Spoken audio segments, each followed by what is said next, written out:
नमस्ते, स्वागत छ मेरो अर्को भिडियोमा। आशा छ सबैजना कुशल मङ्गल हुनुहुन्छ होला। आज मेरो यात्रा रहेको छ टोकियोदेखि नागानोसम्मको। मौसम क्लियर छैन, पानी पर्ने र केही मात्रामा हिउँ पर्ने भइरहेको छ। म जाँदै गरेको नागानो प्रिफेक्चरतिर भने हिउँ मजाले परिरहेको छ भन्ने खबर आएको छ। हेरौँ कस्तो अवस्था छ। टोकियोदेखि नागानोसम्म करिब 3-4 घन्टाको यात्रा गर्नुपर्ने छ। एक्लै छु। एक्लै ड्राइभ गर्दा मजा पनि हुन्छ र कहिलेकाहीँ बोर फिल पनि गर्छु। बिहानको समय चिसो मौसम छ। 1 डिग्री सेल्सियसको वरपर तापमान रहेको छ र त्यही समयमै हाइवे छिरे। जिन्दगीको 3 दशक टेक्दै गर्दा आउनुहोस् आज जिन्दगीको भोगाइ र केही सङ्घर्षको कुरा गरौँ। म जस्तै कलिलो उमेरमा आफ्नो सपना अनि जिम्मेवारीलाई बोकेर विदेशिने हजारौँ नेपालीहरू आज पनि विश्वको कुना कन्तरामा सङ्घर्ष गर्दै हुनुहुन्छ र कति नयाँ भाइ बहिनीहरू हामी जसरी नै कलिलो उमेरमा भर्खर आएर अगाडि बढ्न खोज्दै हुनुहुन्छ, परिवारलाई सपोर्ट दिन खोज्दै हुनुहुन्छ, अगाडि बढ्न खोज्दै हुनुहुन्छ। अरू देशको परिस्थिति के कस्तो छ त्यो त म भन्न सक्दिनँ, तर जापानको कन्टेक्स्टमा हाम्रो देशभन्दा बिल्कुलै फरक वातावरण, फरक सोचाइ अनि एसियाकै देश भए पनि हाम्रो देशभन्दा धेरै अगाडि बढिसकेको देश। रहनसहन पनि मिल्दैन, खानेकुराहरू पनि मिल्दैन, हरेक वातावरण फरक पाउनुहुन्छ जापानमा। सायद सुरुमा आउने भाइ बहिनीहरूलाई खानाको स्वाद मिल्दैन, टाइम मिल्दैन, यहाँ गरिने मान्छेहरूले गर्ने व्यवहार मिल्दैन, कतिपय अवस्थामा आफूलाई कमजोर फिल गर्नुहुन्छ होला, एक्लोपन फिल गर्नुहुन्छ होला।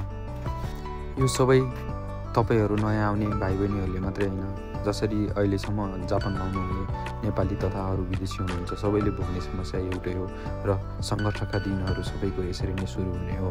मनमा सधैँ सकारात्मक कुरा राख्नुहोस्, राम्रो कुरा सिक्न, अनुसरण गर्न सधैँ आफूलाई तत्पर बनाउनुहोस् र सबैभन्दा ठुलो कुरा आफूलाई विश्वास गर्नुहोस्। यदि जिन्दगीमा अगाडि बढ्न चाहनुहुन्छ, केही गर्नु चाहनुहुन्छ भने सबैभन्दा पहिला आफूलाई विश्वास गर्न सिक्नुहोस्। यदि तपाईँले नै आफूलाई नै विश्वास गर्न सक्नु भएन भने तपाईँलाई अरूले कसरी विश्वास गर्छ। सबै देशको आफ्नो रहनसहन हुन्छ, संस्कार हुन्छ, संस्कृति हुन्छ। हामीभन्दा धेरै अगाडि बढिसकेको देश भएको कारणले दैनिक जीवनमा, काममा होस्, कलेजमा होस् अथवा समाजमा होस्, प्रत्येक दिन फलो गर्नुपर्ने नियमहरू, यहाँको कानुन कायदाहरू हाम्रो देशभन्दा बिल्कुलै फरक छन्। सबै कुरा एकदम राम्रो छ त भन्दिनँ, तर धेरै कुराहरू राम्रो छ।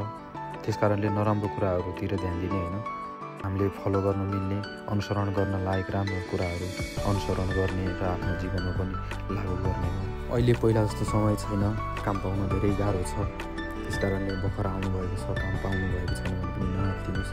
अहिले मान्छेहरूसँग चिन्जानेको मान्छेहरूसँग कुरा गरेर पहिलो सुरुमा काम मिलाउनेतिर व्यवस्था गर्नुहोस्। एउटा काम भयो भने सुरुमै काम भनेर अगाडि नबढ्नुहोस्, पढाइतिर ध्यान दिनुहोस्। जापानमा पैसा भनेको भाषा हो, सबैको एउटै लक्ष्य भनेको जापान पैसा कमाउन आउने हो।